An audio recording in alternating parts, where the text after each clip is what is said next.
En el Congreso de la Ciudad de México se planteó modificar el Código Fiscal local a fin de aplicar un nuevo impuesto a los llamados nómadas digitales, que son pues todos estos extranjeros que a causa de la pandemia decidieron salirse de sus casas o de sus centros tradicionales de trabajo, incluso emigraron a otros países, particularmente en México muchos estadounidenses y también europeos trabajan vía remota. Bueno, pues les quieren aplicar un impuesto a su trabajo. Vamos a platicar con Miguel Ángel Tavares Sánchez, él es presidente de la Comisión Técnica Fiscal del Colegio de Contadores Públicos de México. ¿Cómo estás, Miguel Ángel? Buenas tardes. ¿Qué tal, Darío? Buenas tardes. Saludos a ti, y a tu auditorio. También te saluda Rogelio Varela. Saludos, ¿Qué Miguel tal, Ángel. Rogelio? ¿Qué tal, Cuéntanos, Rogelio? Miguel, ¿de qué se trata este nuevo impuesto? ¿Cómo aplicaría? ¿De qué porcentaje estamos hablando? ¿Quiénes serían los susceptibles de este gravamen?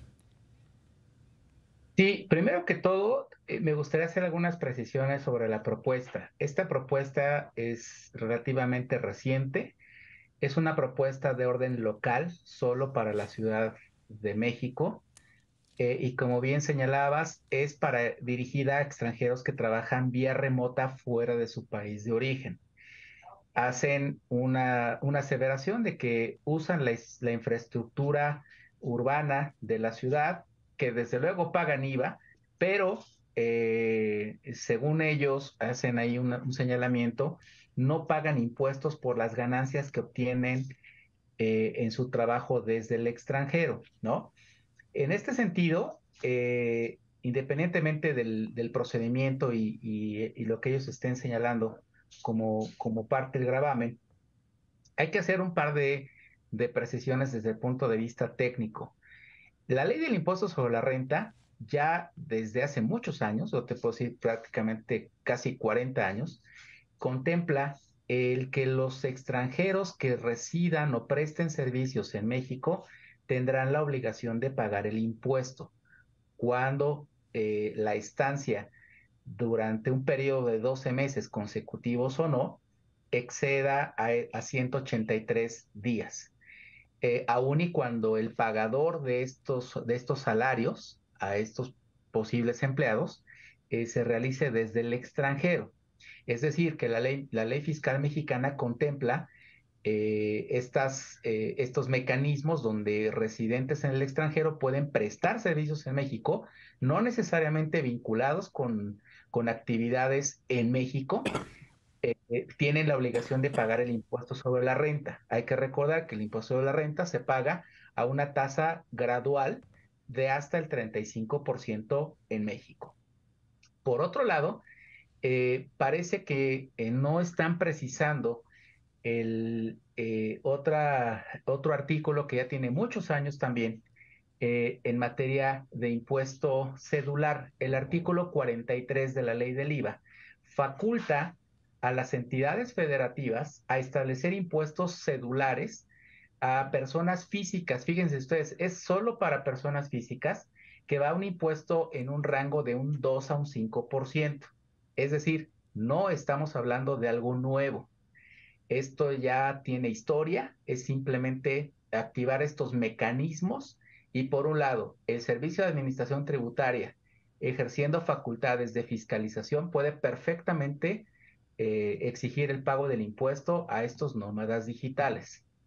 Y por otro lado, si es que se quiere establecer un impuesto adicional, ok, ya existe una disposición que habilita la posibilidad de establecer impuestos cedulares, pero con una precisión que no aplica para personas físicas con la calidad de empleados, solo aplica para servicios profesionales o para actividades como enajenación de bienes, actividades empresariales o finalmente uso o goce, que eso sería un esquema completamente diferente.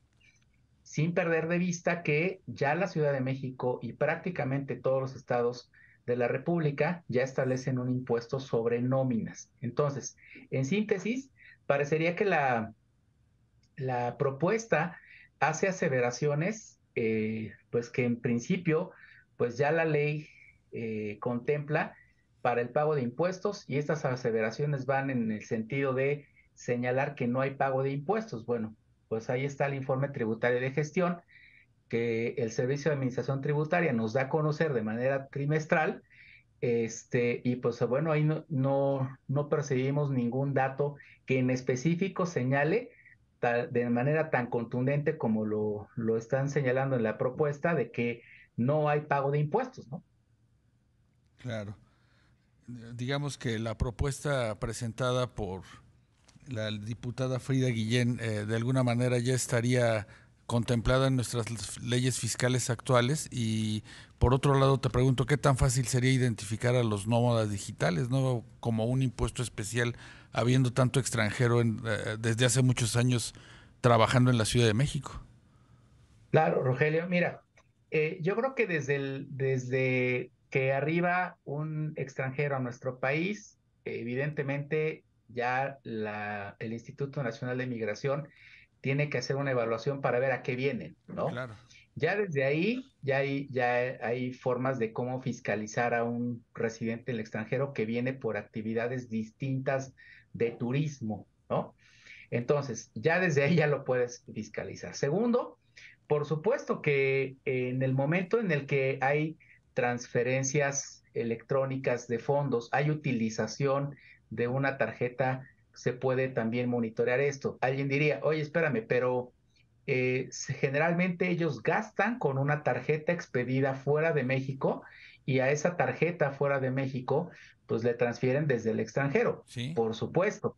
Pero ahí es donde justamente las empresas, la tarea que tiene el SAT por hacer en materia de fiscalización es muy amplia. Por eso vale la pena decir que México, según la propuesta económica o el paquete económico 2024, habla de una recaudación respecto del PIB récord del 14.4, cuando la OCDE, esa es información pública, el año pasado publicó que México está en el 17.1, incluso por debajo de la media para Latinoamérica del 21%, ¿no? Esta es información pública, no inventamos datos, pero ahí está la información y creo que ese es un ejemplo muy claro donde la fiscalización puede crecer de manera importante. ¿Hay experiencias de un impuesto como el que estamos platicando que se esté ejerciendo en algunas otras partes del mundo, derivado pues de esta misma crisis de salud que se dio del COVID? Pues aparentemente, según lo que exponen, sí hay experiencias. Particularmente hay que recordar que la OCDE es la que congrega países con similares condiciones tributarias y a raíz de esta congregación, pues se dictan una serie de medidas, recomendaciones a los gobiernos. En otros países, por supuesto que hay estas medidas y hay que recordar que nosotros como países integrantes de la OCDE seguimos un modelo de tributación basado en gravar la fuente. Y la fuente, en el caso de México o Estados Unidos, incluso Europa, se da en el lugar donde se presta el servicio, particularmente hablando de personas físicas. Entonces, experiencias similares, por supuesto que las hay, ¿no? Y desde luego, ya muchos asesores en México y en el extranjero se han especializado en movilidad. Y esto creo que es algo no nuevo para México, sin duda. Por supuesto, puede haber evasión, pero creo que las autoridades fiscales, sobre todo hablando del fisco federal, sí tienen las herramientas de fiscalización que les permite identificar puntos de evasión. Por supuesto. ¿Y cómo empataría, Miguel Ángel, este nuevo impuesto si es que se da y a partir de los acuerdos de doble tributación que tiene nuestro país?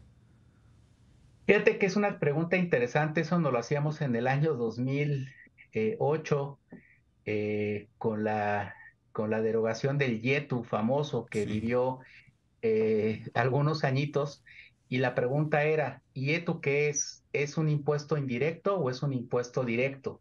es una mezcla de ambos, ¿no?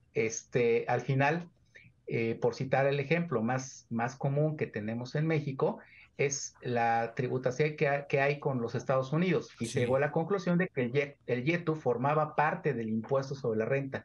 Era un complemento, como en algún momento lo formó el impuesto al activo, ¿no? Entonces, de darse este impuesto, desde luego que debería formar parte del impuesto sobre la renta que en su caso se llegase a acreditar entre países. Por lo tanto, pensando que esto evolucione y se convierta ya en una ley, se va bien, a pagar desde luego el impuesto sobre la renta, teóricamente a una tasa bien. gradual hasta el treinta y cinco Pues por ciento más un porcentaje bien. adicional, que sería este Ok. impuesto local. Miguel Ángel Tavares Sánchez, presidente de la Comisión Técnica Fiscal del Colegio de Contadores Públicos de México. Muchísimas gracias por atender a la entrevista. Encantado, un gusto. Hasta pronto, nosotros hacemos